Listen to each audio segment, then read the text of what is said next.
সাবেক প্রধানমন্ত্রী শেখ হাসিনা, তার ছোট বোন শেখ রেহানা, ছেলে সজীব ওয়াজেদ জয় ও ভাগ্নি টিউলিপ সিদ্দিকের বিরুদ্ধে অনুসন্ধান শুরু করেছে দুদক। রূপপুর পারমাণবিক বিদ্যুৎ কেন্দ্র সহ বিভিন্ন প্রকল্প থেকে ৮০,০০০ কোটি টাকা দুর্নীতির অভিযোগ তাদের বিরুদ্ধে। যাচাই বাছাই শেষে মঙ্গলবার এই অনুসন্ধানের কাজ শুরু করে সংস্থাটি। ৫ই আগস্টের পট পরিবর্তনের পর রূপপুর পারমাণবিক বিদ্যুৎ কেন্দ্রের শেখ হাসিনা পরিবারের দুর্নীতির বিষয়টি গণমাধ্যমে ঝড় তোলে। অভিযোগ ওঠে $৫০০ কোটি বেশি বা ৫৯,০০০ কোটি টাকা লোপাটের। শুরুতে এ বিষয়ে দুদক ছিল নিষ্ক্রিয়। পরে এক রিটের প্রেক্ষিতে বিষয়টি খতিয়ে দেখতে আদেশ দেয় হাইকোর্ট। অবশেষে যাচাই বাছাই শেষে মঙ্গলবার অনুসন্ধানের সিদ্ধান্ত নেয় কমিশন। রূপপুর পারমাণবিক বিদ্যুৎ কেন্দ্রের নির্মাণের নামে প্রায় ৫৯,০০০ কোটি টাকা লোপাটের অভিযোগও সাবেক প্রধানমন্ত্রী জনাব শেখ হাসিনা, তার ছেলে জনাব সজীব আহমেদ ওয়াজেদ জয়, তার ছোট বোন শেখ রেহানা ও তার ছোট বোনের মেয়ে টিউলিপ সিদ্দিকী ও অন্যান্যদের বিরুদ্ধে দাখিলকৃত অভিযোগের বিষয়েও অনুসন্ধানের সিদ্ধান্ত গৃহীত হয়েছে। দুদক জানায় শুধু রূপপুর পারমাণবিক বিদ্যুৎ কেন্দ্র নয়, আরও বেশ কয়েকটি প্রকল্প সহ মোট ৮০,০০০ কোটি টাকার দুর্নীতির অভিযোগের প্রাথমিক সত্যতা পেয়েছে সংস্থাটি। শেখ হাসিনা, সাবেক প্রধানমন্ত্রী, গণপ্রজাতন্ত্রী বাংলাদেশ সরকার, ঢাকা ও অন্যান্যর বিরুদ্ধে ক্ষমতার অপব্যবহার, প্রতারণা, অনিয়ম ও দুর্নীতির মাধ্যমে ৮টি বিভিন্ন প্রকল্পের আড়ালে ২১,০০০ কোটি টাকা আত্মসাতের একটি অভিযোগ দুর্নীতি দমন কমিশনে দাখিল হয়েছে এবং সেই অভিযোগের বিষয়ে অনুসন্ধানের সিদ্ধান্ত গৃহীত হয়েছে। দুদক জানায় জুমানা ইনভেস্টমেন্ট কোম্পানির মাধ্যমে বিভিন্ন দেশের অফশোর অ্যাকাউন্টে টাকা পাচার করতেন শেখ হাসিনা পরিবারের সদস্যরা। রিশাদ হুদা, ইন্ডিপেন্ডেন্ট নিউজ, ঢাকা। আগামী নির্বাচন অতীতের যে কোনো সময়ের চেয়ে কঠিন হবে উল্লেখ করে বিএনপির ভারপ্রাপ্ত চেয়ারম্যান তারেক রহমান বলেছেন, ভোটে জিততে জনসমর্থন ধরে রাখতে হবে।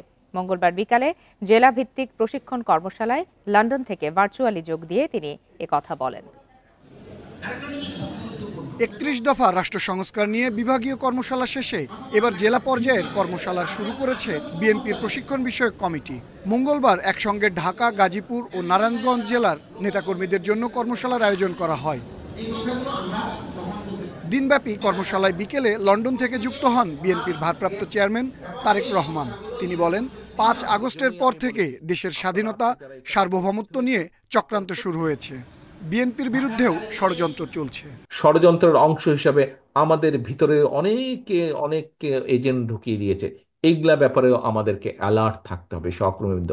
সেই জন্যই আমি বলেছি, আপনারা আজকে যারা এখানে উপস্থিত হয়েছেন, আপনারা প্রত্যেকে একজন নেতা হিসাবে উপস্থিত হয়েছেন, আপনাদেরকে চোখ কান খোলা রাখতে হবে। প্রতিপক্ষ দুর্বল বলে আগামী নির্বাচন বিএনপির জন্য সহজ হবে এমন মনোভাবের ব্যাপারে নেতাকর্মীদের সতর্ক করে দেন তারেক রহমান।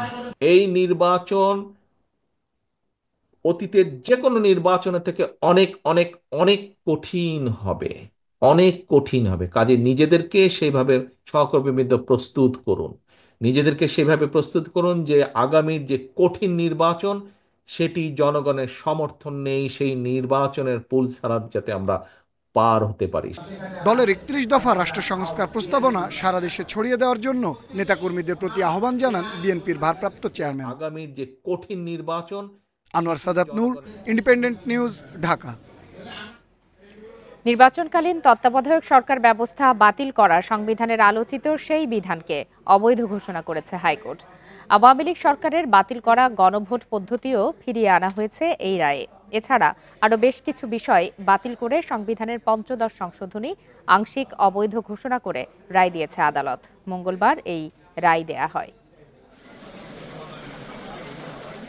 বহুল আলোচিত ৫ম সংশোধনীর বৈধতা প্রশ্নে আদালতের রায় শুনতে মঙ্গলবার সকাল থেকে বিচারপতি ফারাহ মাহবুব ও বিচারপতি দেবাশিস রায়ের বেঞ্চে ছিল আইনজীবীদের ভিড়। প্রায় ২ ঘণ্টা ধরে দেয়া গুরুত্বপূর্ণ এই রায়ে ৫ম সংশোধনীর ৫৪টি বিষয়ের মধ্যে ৫টিকে সংবিধানের সাথে সাংঘর্ষিক বলে রায় দেন আদালত। রায়ে বলা হয়, তত্ত্বাবধায়ক সরকার ব্যবস্থা রাজনৈতিক ঐক্যমতেই হয়েছে, কিন্তু এই সংশোধনীর মাধ্যমে সংবিধানের মৌলিক কাঠামোকেই ধ্বংস করা হয়।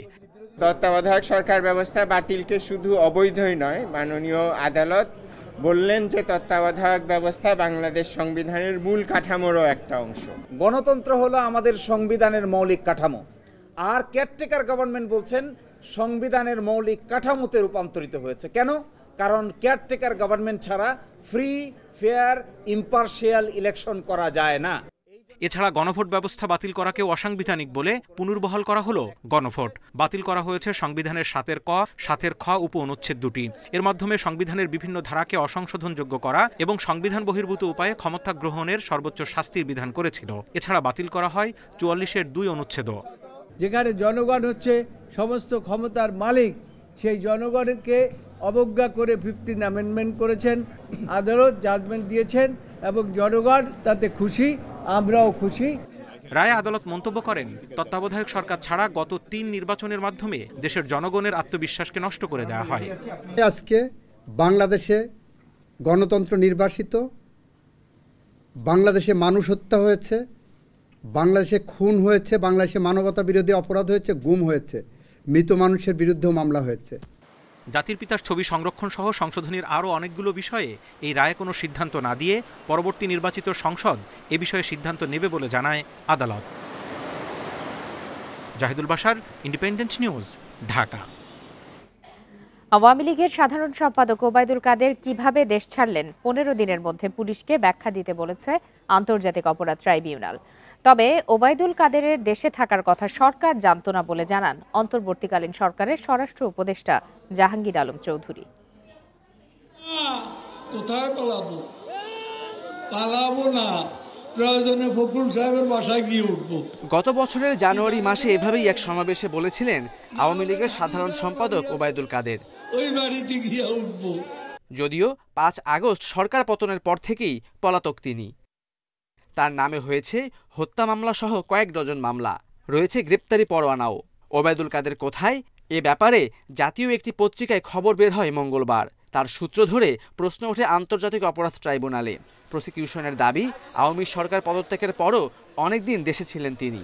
তাহলে কিভাবে ওবায়দুল কাদের দেশ ছাড়ল তা 2 সপ্তাহের মধ্যে ব্যাখ্যা দিতে বলা হয়েছে পুলিশ মহাপরিদর্শককে। গ্রেপ্তারি পরোয়ানা জারি হওয়ার পরে বাংলাদেশে কোথায় তিনি কিভাবে ছিলেন, কেন তাকে গ্রেপ্তার করা হয়নি, বা তিনি কিভাবে পরবর্তীতে বাংলাদেশের সীমান্ত অতিক্রম করেছেন, এই ব্যাপারে আইন শৃঙ্খলা রক্ষাকারী বাহিনীর কাছে একটা ব্যাখ্যা চাওয়া হয়েছে এবং সেটা 15 দিনের মধ্যে যাতে এই ব্যাখ্যা দেওয়া হয় সেটা জানানোর জন্য আদালত নির্দেশ দিয়েছে। এদিকে ওবায়দুল কাদের 3 মাস দেশে লুকিয়েছিলেন এই খবর জানত না অন্তর্বর্তী সরকারের স্বরাষ্ট্র উপদেষ্টা। তার অবস্থান জানা থাকলে তাকে গ্রেপ্তার করা হতো বলেও জানান তিনি। কোন থেকে জানলো যে 3 মাস বাংলাদেশে লুকিয়েছিল? আমরা তো জানি না। আমরা যদি তার জানতাম আমরা অবশ্যই ধরে ফেলতাম। যদি এর আগে ওই খবরটা ওনারা আমাদের দিতে পারতো যে উনি ওই জায়গায় লুকিয়ে আছে, আমরা অবশ্যই তাকে ধরে ফেলতাম। দেশে ছিলেন এটা সরকার জানতো না। যদি জানতো সাথে সাথে সে অ্যারেস্ট হয়ে যেত যদি তার লোকেশন জানা যেত। ঢাকা বিভাগীয় আইন শৃঙ্খলা সংক্রান্ত বিশেষ সভা শেষে স্বরাষ্ট্র উপদেষ্টা আরও জানান, হত্যা মামলার কোনো আসামির তথ্য পেলেই তাকে গ্রেপ্তার করা হবে। দেশের বাইরে থাকলে সাহায্য নেওয়া হবে ইন্টারপোলের। এটা নিয়ে কিন্তু আজকে অনেকবার আলাপ হয়েছে। Khaled Raihan, independent news, Dhaka. সবকিছু ঠিক থাকলে 2026 সালের 30 জুনের মধ্যে নির্বাচন আয়োজন করা হবে বলে জানিয়েছেন প্রধান উপদেষ্টার প্রেস সচিব শফিকুল আলম। সন্ধ্যায় ফরেন সার্ভিস একাডেমিতে সমসাময়িক ইস্যুতে কথা বলতে গিয়ে তিনি নির্বাচনের সময় জানান। বলেন, সংস্কার ও নির্বাচন আয়োজন নিয়ে সরকার কাজ করছে। সবকিছু ঠিক থাকলে 2026 সালের 30 জুনের মধ্যে জুলাই আন্দোলনে হত্যাযজ্ঞ চালানো কাউকে ছাড় দেওয়া হবে না উল্লেখ করে প্রেস সচিব বলেন, আইনের আওতায় এনে দোষীদের সঠিক বিচারে সরকার বদ্ধপরিকর। এ সময় শিক্ষার উন্নয়নে অন্তর্বর্তী সরকারের নেয়া নানা পদক্ষেপের বিষয়েও জানান প্রেস সচিব। বলেন, শিক্ষা খাতে গত 15 বছরে বাজেট না বাড়িয়ে অপ্রয়োজনীয় খাতে হাজার হাজার কোটি টাকা ব্যয় করা হয়েছে। এর প্রভাব পড়েছে উচ্চশিক্ষায়। শিক্ষার মানোন্নয়নে কমিশন গঠন সহ নানা উদ্যোগ নেওয়া হয়েছে বলেও জানান তিনি।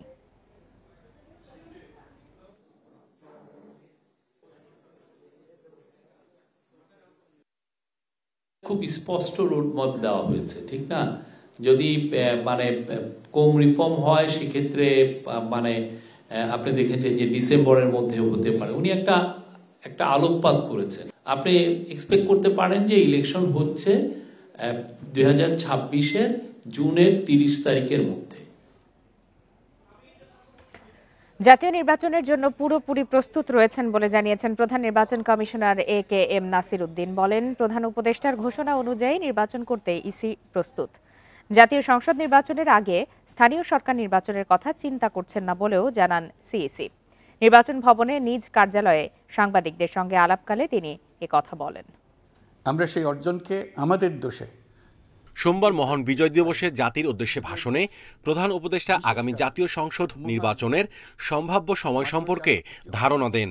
আগামী বছরের শেষ নাগাদ অথবা 2026 সালের প্রথমার্ধে নির্বাচন হতে পারে বলে জানান তিনি। 2025 সালের শেষের দিকে নির্বাচন অনুষ্ঠান হয়তো সম্ভব হবে। এ বিষয়ে জানতে চাইলে মঙ্গলবার নিজ দপ্তরে প্রধান নির্বাচন কমিশনার বলেন, জাতীয় নির্বাচনের জন্য প্রথম দিন থেকেই কাজ শুরু হয়েছে। নির্বাচনের জন্য যেসব প্রস্তুতির প্রয়োজন সবই রয়েছে কমিশনের। একটা ন্যাশনাল ইলেকশন সুন্দরভাবে ডেলিভার করার জন্য যা যা প্রস্তুতি দরকার আমরা ওয়ার ফুটিং এগিয়ে নিচ্ছি। এবং সবচেয়ে ভালো কথা হচ্ছে যে মাননীয় প্রধান উপদেষ্টা গতকালকে যে ভাষণ দিয়েছেন, উনি যে ইন্ডিকেশনস দিয়েছেন, আমরা ফুললি অ্যালাইন্ড। ওনার যে বক্তব্য অনুযায়ী আমাদের যদি যে ধরনের কাজ করতে হবে আমরা এর জন্য সম্পূর্ণ প্রস্তুত। যখনই উনি চান এই বছরের শেষ দিয়ে করুন বা আগামী বছর প্রথম দিয়ে করুন, আমাদের তরফ থেকে আমরা সম্পূর্ণ প্রস্তুত। স্থানীয় সরকার নির্বাচন প্রশ্নে সিইসি বলেন, ইসি সংসদ নির্বাচনের কথাই ভাবছে। এই মুহূর্তে অন্য নির্বাচনের চিন্তা করছে না ইসি। সুষ্ঠু ভোটের জন্য প্রয়োজনে আইন পরিবর্তন করা হবে বলে জানান সিইসি। পত্রিকা খুললে দেখি যে আমাদের রাজনৈতিক দলগুলো তারা বলছেন যে অন্তর্বর্তী সরকারের কাছ থেকে নির্বাচিত সরকারের কাছে ক্ষমতা হস্তান্তর করা হোক। এই দাবি কিন্তু রাজনীতির মাঠে কিন্তু এটাই দাবি। এবং মাননীয় প্রধান উপদেষ্টা কিন্তু ওনার বক্তব্যের মধ্যে ওই ইঙ্গিতই দিয়েছেন। উনি স্থানীয় সরকার নির্বাচনের কথা বলেন নাই। তো আমরাও প্রস্তুতি নিচ্ছি জাতীয় নির্বাচনের জন্য। সীমানা পুনর্নির্ধারণ প্রশ্নে সিইসি বলেন, এটি হবে ন্যায্যতার ভিত্তিতে। অতীতে সীমানা নির্ধারণের ক্ষেত্রে যদি কোনো অনিয়ম হয় ইসি তা দেখবে বলে জানান CEC. Mahmudul Hasan, independent news, Dhaka. সরকারি কর্মকর্তাদের পরীক্ষার মাধ্যমে পদোন্নতি দেয়া হবে। উপসচিব ও যুগ্ম সচিবদের পরীক্ষা হবে 100 নম্বরের। জনপ্রশাসন সংস্কার কমিশনের প্রধান আব্দুল মুঈদ চৌধুরী জানান, প্রতিবেদনে এসব সুপারিশ করা হবে। আর জনপ্রশাসন মন্ত্রণালয়ের সিনিয়র সচিব জানান, স্বাস্থ্য ও শিক্ষা ক্যাডারকে আলাদা করার প্রস্তাব দেয়া হবে। সচিবালয়ে সাংবাদিকদের সঙ্গে বৈঠকে এসব তথ্য দেয়া হয়। দক্ষ, নিরপেক্ষ ও জবাবদিহিমূলক জনপ্রশাসন গড়ে তুলতে 3 অক্টোবর গঠন করা হয় সংস্কার কমিশন। এ নিয়ে সাংবাদিকদের প্রত্যাশা জানতে মঙ্গলবার মত বিনিময় করেন কমিশনের প্রধান ও সদস্য সচিব। স্যার ডাকা, আমি মনে করি বিদেশে প্রেসিডেন্টকেও স্যার ডাকে না, ভাইস চ্যান্সেলরকেও স্যার ডাকে না, বাই নেম ডাকে। আমাদের দেশে তো নেমের কালচার নাই, আমরা ভাই তো ডাকতেই পারি। পরে কমিশনের প্রধান বলেন, পরীক্ষা ছাড়া সরকারি কর্মকর্তারা পদোন্নতি পাবেন না। পাবলিক সার্ভিস কমিশন এই পরীক্ষা নেবে। 100 নম্বরের মধ্যে কমপক্ষে 70 পেতে হবে। প্রতিবেদনে এসব সুপারিশ থাকবে। ডেপুটি সেক্রেটারি লেভেলে পরীক্ষা হবে, সেখানে সবাই পরীক্ষা দিতে পারবে। এবং পরীক্ষা দিয়ে কেউ যদি, আমি বললাম তো যে একজন যদি ইনকাম সেক্রেটারির তালিকায় সে 1 নম্বরই থাকবে, এইটাই আমরা রিকমেন্ড করেছি। পার্সেন্টেজও আগে যেটা ছিল 65-35, এটা থাকবে না, এখন 50-50 হয়ে যাবে। জুডিশিয়াল সার্ভিস কমিশন আলাদা হয়েছে, ঠিক এরকম আমরা স্বাস্থ্য কমিশনকে আলাদা করার পরামর্শ দিয়েছি এবং শিক্ষা ক্যাডারকে আলাদা পরামর্শ করে দিয়েছি। এতে একটা বিরাট সেগমেন্টেশন এটা হয়ে যাবে। প্রশাসনে দলীয়করণ ঠেকানোর সুপারিশ থাকবে বলেও জানান কমিশন প্রধান। সরকারি চাকুরি সহ সব ক্ষেত্রে পুলিশ ভেরিফিকেশন তুলে দেয়া হবে বলেও জানান তিনি। 31 ডিসেম্বরের মধ্যে প্রতিবেদন জমা দেবে কমিশন। তথ্য অধিকার আইনের অধীনে আপনার একজন চিফ ইনফরমেশন কি অফিসার সামথিং ঢাকায়, কমিশনার ঢাকায় বসে থাকতেন, আর কোথাও কোনো লোক নেই। আমরা এটা ডেফিনেটলি রিকমেন্ড করব যে এটা প্রত্যেক ডিস্ট্রিক্টে একজন অফিসার থাকতে হবে। ব্রিফিংয়ে কমিশনের সদস্য সচিব আরও জানান, ফরিদপুর ও কুমিল্লাকে বিভাগ করার সুপারিশ করা হচ্ছে। Hasib Mahmud Shah, independent news, Dhaka. 15 বছর পর বিডিআর হত্যাকাণ্ডের পুনঃ তদন্ত হচ্ছে। এ ঘটনা তদন্তে 5 কর্মদিবসের মধ্যে কমিটি গঠন করা হবে বলে জানিয়েছেন স্বরাষ্ট্র উপদেষ্টা অবসরপ্রাপ্ত লেফটেন্যান্ট জেনারেল মোহাম্মদ জাহাঙ্গীর আলম চৌধুরী। সকালে সচিবালয়ে এক সংবাদ সম্মেলনে তিনি এসব কথা জানান। স্বরাষ্ট্র উপদেষ্টা জানান, কমিটির সদস্য হবেন 5 থেকে 9 জন। কমিটিতে অবসরপ্রাপ্ত বিচারপতি, সাবেক পুলিশ কর্মকর্তা সহ সশস্ত্র বাহিনীর সদস্যরা থাকবেন। কমিটিতে সশস্ত্র বাহিনীর সদস্য বেশি থাকতে পারে বলেও জানান তিনি। বলেন, প্রয়োজনে এজন্য একটি কমিশনও হতে পারে। স্বরাষ্ট্র উপদেষ্টা বলেন, বিডিআর হত্যা মামলায় ন্যায় বিচারে সরকার বদ্ধপরিকর। রবিবার বিডিআর হত্যাকাণ্ডে দুটি মামলা বিচারাধীন থাকায় স্বাধীন তদন্ত কমিটি করা সম্ভব নয় বলে হাইকোর্টকে জানায় স্বরাষ্ট্র মন্ত্রণালয়। পিলখানায় বিডিআর সদর দপ্তরে 2009 সালের 25 ও 26 ফেব্রুয়ারি বিদ্রোহের 57 জন সেনা কর্মকর্তা সহ 74 জন নিহত হন।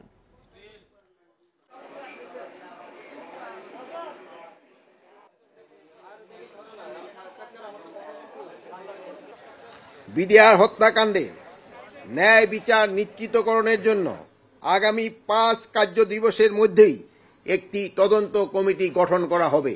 এই কমিটিতে থাকবেন অবসরপ্রাপ্ত বিচারক, সিভিল সার্ভিস, সশস্ত্র বাহিনী ও পুলিশের অবসরপ্রাপ্তদের নিয়ে গঠিত করা হইবে। অন্তর্বর্তী সরকারের নির্বাচনী রোডম্যাপ ঘোষণাকে ইতিবাচকভাবে দেখছেন ব্যবসায়ী ও অর্থনীতিবিদরা। তবে এখনও পরিবেশ নিয়ে অনিশ্চয়তা কাটেনি। তাদের মতে নির্বাচন দীর্ঘমেয়াদে আস্থা ফেরালেও স্বল্প মেয়াদে গ্যাস, বিদ্যুতের সমস্যা দূর করা জরুরি। বিশ্লেষকরা বলছেন, দেশি বিনিয়োগকারীরা আপাতত স্বস্তি পেলেও পরিস্থিতি পর্যবেক্ষণ করবে বিদেশি বিনিয়োগকারীরা। দেশে বিনিয়োগে এক ধরনের স্থবিরতা কাজ করছে। রাজনৈতিক পট পরিবর্তনের পর নতুন করে কেউ বিনিয়োগে যাচ্ছেন না। শিল্পের মূলধনী যন্ত্রের আমদানিও ধারাবাহিকভাবে কমছে। বাংলাদেশ ব্যাংকের তথ্যমতে অর্থবছরের প্রথম 4 মাসে এ পণ্য আমদানির ঋণপত্র খোলা কমেছে 33%, নিষ্পত্তির হার কমেছে 19%। রাজনৈতিক অস্থিরতা, ব্যবসার পরিবেশ ও বিনিয়োগ নিয়ে উদ্বেগের মধ্যে 2026 সালের শুরুর দিকে জাতীয় নির্বাচনের সুখবর দিলেন অন্তর্বর্তী সরকারের প্রধান উপদেষ্টা ডক্টর মোহাম্মদ ইউনূস। 2025 সালের শেষের দিকে নির্বাচন অনুষ্ঠান হয়তো সম্ভব হবে। অর্থনীতিবিদরা বলছেন, দেশি বিদেশি বিনিয়োগ বাড়াতে রাজনৈতিক স্থিতিশীলতা প্রয়োজন। সংস্কার এবং নির্বাচনের সময়সীমা নির্ধারণ বিনিয়োগকারীদের আস্থা ফেরাতে সহায়তা করবে। সামনের দিনে অনিশ্চয়তার বা সময়ের সীমারেখাটি সম্পর্কে কিছুটা ইঙ্গিত প্রকাশ করলো, যদিও এখনও পূর্ণাঙ্গভাবে এটি কি দাঁড়াবে, ইলেকশনের স্ট্রাকচার কি হবে, যেহেতু একটি ঐক্যবদ্ধ কমিশন করার কথা বলেছে, তারা কি সুপারিশ নিয়ে আসবে, সেগুলোর দিকেও আমার ধারণা ব্যবসায়ীদের নজর থাকবে। নির্বাচিত সরকারের প্রতি প্রত্যাশা বেশি থাকলেও বিনিয়োগ সিদ্ধান্তের জন্য আরও সময় নিতে চান ব্যবসায়ীরা। ঘোষণাটা রাজনৈতিক স্থিতিশীলতা এবং অর্থনৈতিক পলিসির ক্ষেত্রে একটা স্থিতিশীল পরিবেশ তৈরি করবে বলে আমরা আশা করছি। এই স্থিতিশীলতা যদি না থাকে তখন আসলে ইনভেস্টমেন্ট ডিসিশনও নেওয়া যায় না, আবার কর্মসংস্থান বৃদ্ধির জন্য যে কাজগুলো করা দরকার সেটাও করাটা খুব কঠিন হয়ে পড়ে। সেই জন্য তাদের ভিতরে কিছুটা হলে অনিশ্চয়তার দোলাচল ছিল এবং এখনও কিছুটা আছে। তবে যেহেতু সময়কালটি নির্ধারিত হলো, সুতরাং এর মাধ্যমে হয়তো তারা ভবিষ্যতে বাংলাদেশের ব্যবসায়িক কর্মকাণ্ড স্বাভাবিক করবার দিকে ধীরে ধীরে তারা অগ্রবর্তী হবেন। নির্বাচিত সরকার যেই আসুক, অর্থনীতি স্থিতিশীলতায় সংস্কার কমিশনের সুপারিশ আমলে নেয়ার পরামর্শ বিশ্লেষকদের। তৌহিদ রানা, ইন্ডিপেন্ডেন্ট নিউজ, ঢাকা। প্রথম থেকে নবম শ্রেণীর স্কুলে ভর্তিতে এবার সুযোগ পেয়েছে 3,06,088 জন, আর অপেক্ষমান তালিকায় আছে 3,06,703 জন। মঙ্গলবার আন্তর্জাতিক মাতৃভাষা ইনস্টিটিউটে কেন্দ্রীয় লটারির এই ফল প্রকাশ করে মাধ্যমিক ও উচ্চশিক্ষা অধিদপ্তর। ডিসেম্বরের মধ্যে ভর্তি প্রক্রিয়া শেষ হবে বলে জানিয়েছে শিক্ষা মন্ত্রণালয়। এবার প্রথম থেকে নবম শ্রেণীতে স্কুলে ভর্তিতে 9,83,539টি আবেদন পড়ে। আসন রয়েছে 11,16,389টি। মঙ্গলবার আন্তর্জাতিক মাতৃভাষা ইনস্টিটিউটে অনুষ্ঠিত হয় সরকারি বেসরকারি স্কুলের ডিজিটাল লটারি। মাধ্যমিক ও উচ্চশিক্ষা অধিদপ্তরের কেন্দ্রীয় তত্ত্বাবধানে হওয়া লটারিতে প্রথম ধাপে সরকারি স্কুলে সুযোগ পেয়েছে 98,205 জন, আর বেসরকারি স্কুলে 2,07,883 জন। শিক্ষা ব্যবস্থা এমন যাতে করে ক্রিয়েটিভিটি ঝেঁটিয়ে বিদায় করে দেওয়া হয় এবং এটা সর্বনাশ করে দেওয়া হয়, চিরকালের জন্য তাদেরকে পঙ্গু করে দেওয়া হয়। তারা করে কি, তারা ওই কোষে মুখস্থ করে দিয়ে পরীক্ষায় উদ্গীরণ করে। ডিসেম্বরের মধ্যে ভর্তি প্রক্রিয়া শেষ হবে। চলতি বছর যেসব প্রতিষ্ঠান অনলাইন ভর্তি কার্যক্রমে আসেননি, আগামী বছর তাদের আসতে হবে বলছে শিক্ষা মন্ত্রণালয়। গার্ডিয়ানরা তাদেরকে নিয়ে বিভিন্ন কোচিং সেন্টারে যেভাবে ছুটোছুটি করতে হতো, যে মেধাভিত্তিক ভর্তির ক্ষেত্রে তাদের আসনটা নিশ্চিত করার জন্য সেটার একটা উপশম হয়েছে। এদিকে কেন্দ্রীয়ভাবে ডিজিটাল লটারি হওয়াতে তদবির ভর্তি বাণিজ্য বন্ধ হয়েছে বলছে স্কুল কর্তৃপক্ষ। যারা ভর্তির যোগ্য তারা ভর্তি হতে পারছে, এখানে সমতাও চলে এসছে, এবং যেটা হচ্ছে আমাদের যে অভিভাবকদের চাপ এবং আনুষঙ্গিক যে চাপ সেটা কমে আসবে। খুদে শিক্ষার্থীরা খুশি স্কুলে যাওয়ার সুযোগে, আর অভিভাবকরা বলছে অতিরিক্ত ফি নেওয়া ঠেকাতে শিক্ষা মন্ত্রণালয়কে নজরদারি করতে হবে। আমি নতুন বছরে স্কুলে যাব, আমি খুব খুশি। আমি স্কুলে যাব, আমার অনেক খুশি। ডিজিটাল লটারি যেহেতু চালু হয়েছে, তো আমার মনে হলো এটা খুব স্বচ্ছ হবে। কোনো প্রতিষ্ঠান অতিরিক্ত ফি নিলে কঠোর ব্যবস্থা নেওয়া হবে বলে জানিয়েছে শিক্ষা মন্ত্রণালয়। নূরে আলম, ইন্ডিপেন্ডেন্ট নিউজ, ঢাকা। পোশাক খাতে শ্রমিক অসন্তোষের মূল কারণ শুধু বকেয়া বেতন নয়, অটোমেশনের কারণে চাকরি হারানো শ্রমিকরাও আন্দোলন করছেন। মঙ্গলবার সিপিডি আয়োজিত সংলাপে এই মন্তব্য করেন শ্রম সংস্কার কমিশনের প্রধান। বলেন, অটোমেশনের পরের পরিস্থিতির জন্য কোনো পরিকল্পনা ছিল না বিগত সরকারের। এ সময় পিছিয়ে পড়া জনগোষ্ঠীর কর্মসংস্থান তৈরিতে জেলা ভিত্তিক নীতি তৈরির তাগিদ দেয়া হয়। গেল আগস্টে রাজনৈতিক পট পরিবর্তনের পর থেকে নানা দাবিতে আন্দোলন করছেন তৈরি পোশাক খাতের শ্রমিকরা। এ সময় শ্রমিক আন্দোলনে ভাঙচুর ও প্রাণহানির ঘটনাও ঘটে। বেসরকারি গবেষণা সংস্থা সিপিডির সংলাপে উঠে আসে শ্রমিক অসন্তোষের বিষয়টি। এ সময় শ্রম সংস্কার কমিশনের চেয়ারম্যান বলেন, এসব আন্দোলনের মূলে রয়েছে বিভিন্ন কারখানার বকেয়া বেতন। পাশাপাশি কারখানা অটোমেশনের প্রভাবে চাকরি হারানোদের ক্ষোভও রয়েছে। তিনি জানান, বৈশ্বিক প্রতিযোগিতায় টিকে থাকতে অটোমেশন জরুরি হলেও এতে চাকরি হারানোদের কি হবে তা নিয়ে আগের সরকারের কোনো পরিকল্পনা ছিল না। একটা বড় কারণ হচ্ছে এই প্রথম বেকার শ্রমিকরা কারখানার গেটে গিয়ে কিন্তু আপনার আন্দোলন করেছে যে আমাদের চাকরি দিতে হবে। সিপিডির গবেষণা একবার এসেছে, জ্যাকার মেশিনগুলো আসার পরে কিন্তু অটোমেশনের কারণে কিন্তু প্রচুর শ্রমিক ঝরে পড়েছে। এর আগে কিশোরগঞ্জ জেলার নারীদের শিক্ষা ও কাজের সুযোগ নিয়ে গবেষণা প্রবন্ধ উপস্থাপন করে সিপিডি। এতে দেখা যায় জেলায় ৩৮% নারী উচ্চ মাধ্যমিক শিক্ষা থেকে বঞ্চিত, ৫৩% নারী কাজের সুযোগ পায় না। এখনো অনেকে বিনা বেতনে কাজ করছেন। কিশোরী এবং তরুণীদের জন্য জব মার্কেটের বা বাস্তবতা আসলে একই রকম না, এবং একই সাথে আপনারা যদি উপজেলা কেন্দ্রিক তথ্যগুলো দেখেন, দেখবেন যে এক এক উপজেলার বাস্তবতা এক এক রকম। এই যে লোকেশন স্পেসিফিক ভিন্ন ভিন্ন প্রেক্ষাপট, এই জিনিসটা অনেক সময় ন্যাশনাল লেভেলে আমরা যখন প্রোগ্রাম ডেভেলপ করি ওইটি মাথায় রাখা যায় না। সংলাপে বক্তারা বলেন, টেকসই অর্থনৈতিক অগ্রগতি নিশ্চিতে কার্যকর নীতি প্রয়োজন। পাশাপাশি পরিবেশ ও জীবনমান উন্নয়নে সবার জন্য মানসম্মত প্রশিক্ষণ ও দক্ষতা বৃদ্ধির ওপর জোর দেন তারা। ইফাতারা, ইন্ডিপেন্ডেন্ট নিউজ। এরই সাথে শেষ করছে আজকের সংবাদ সন্ধ্যা। ইন্ডিপেন্ডেন্ট টেলিভিশনের সব খবরের আরো বিস্তারিত জানতে চোখ রাখুন ফেসবুক, ইউটিউব আর এক্সে। ধন্যবাদ সবাইকে।